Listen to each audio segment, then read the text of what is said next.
Yes. You've already covered one question about one of my favorites, Billy Connolly. What about Willem Dafoe? Willem Dafoe, my funniest Willem Dafoe stories, you know, everybody knows like he's a method actor and shit like that.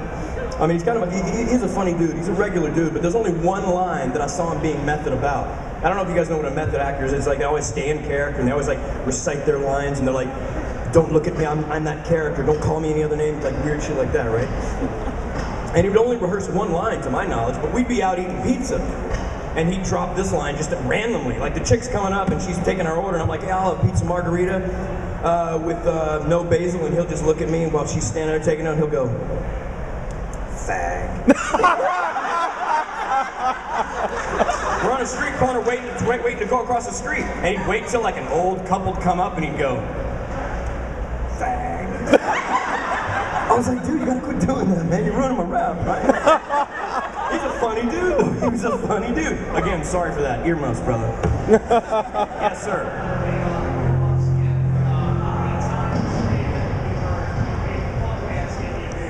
A lot of times, you know, especially in the bars. Yes, sir. Alright, so I could never really get my wife to watch Magic League. Now, I did get her to watch Magic League until Boondock Saints, so much praise to you for that. So you got me to know another movie besides my romance. But anyway, the first time I got her to watch it was on Netflix. Oh, Boondock Saints and Boondock Saints 2, right? Right. So at any rate, I got her to watch Boondock Saints. She's like, "Great, sorry, I remember this. And it comes on and she goes, "Who was this asshole that got replaced with Sean Patrick Flanery?" It was some asshole named Sean Patrick Flanery. Amazing. What's that? Because I mean, the media, you know, the teams in and that's what was up there, what happened? What do you mean? The face. Dude, I have no idea. Do I look different to you guys? Every time I hear shit like that, I'm like, it's like, really? Fucking seriously? Really? Has anybody met me? Yes, brother.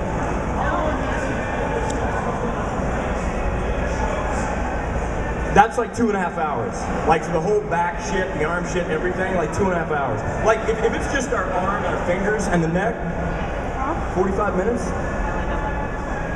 Yes. No. Yell it. From Pat. Pat, when did you know that Rocky was going to be a cult movie? And the second question is, when was Tim really that comfortable in platform shoes? I don't know what to say. When did I know Rocky was going to be so successful? We didn't. But we had the great good fortune. I did Rocky Horror at the Royal Court Theatre, the theatre upstairs in the 60-seat room. And it was a little musical that we put on. And by the end of, well, we did it for 3 weeks at 18 quid a week, which I gave to my nanny.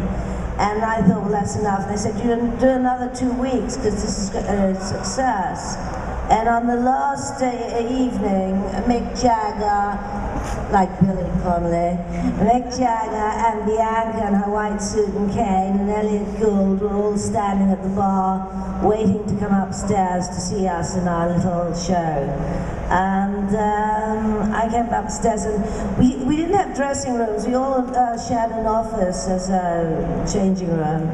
And Tim Curry and everyone was sitting there, and everyone was looking a bit fed up. And I thought, what's the matter with that lot? So I went downstairs to change in the ladies' loo to put on my suspenders and garter belt and things because I was a little shy.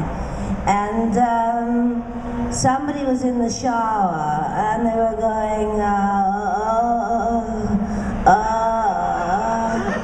I said, "Who's that?"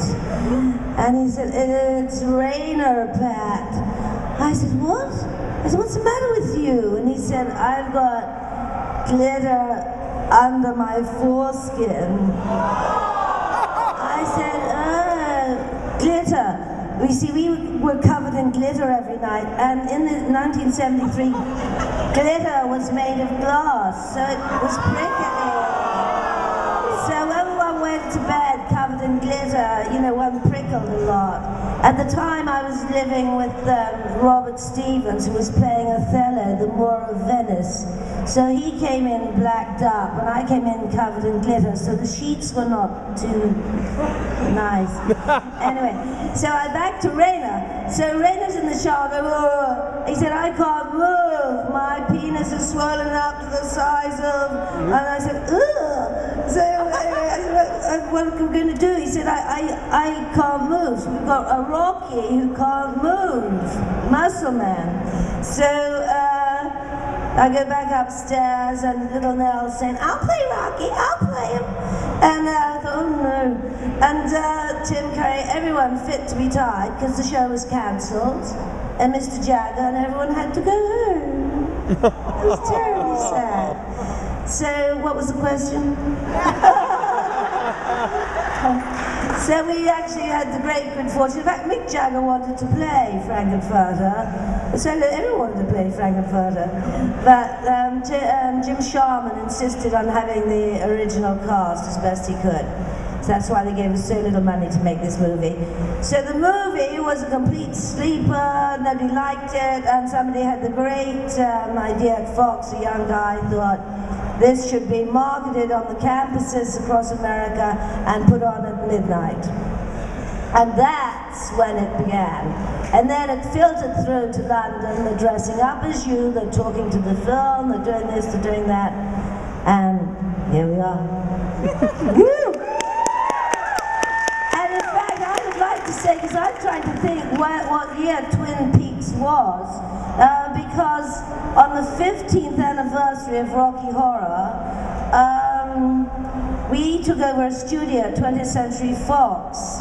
And we had the most amazing night. It was like the Oscars, you know, we were going up the red carpet and they had Transylvanians there and everything. And we had a marquee, and this marquee had the whole of Hollywood in it. And most of them were Twin Peaks. Twin Peaks were all in there. And I thought, they're the Twin Peak people. You know? And I understood it as well as you did.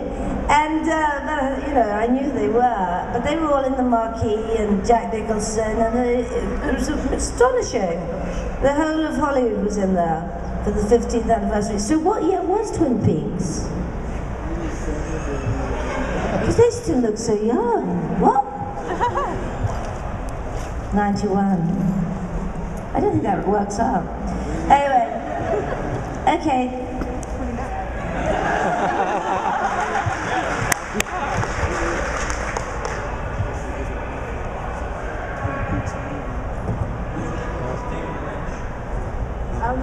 It's great working with him. It's very abstract the way he directs. He just kind of takes you into a different world. He'll rewrite a scene in a moment's notice.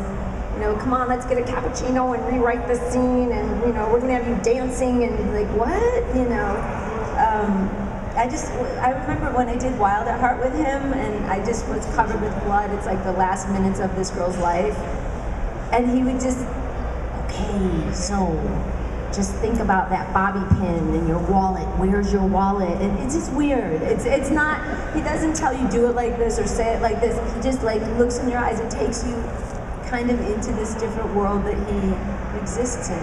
He's wonderful.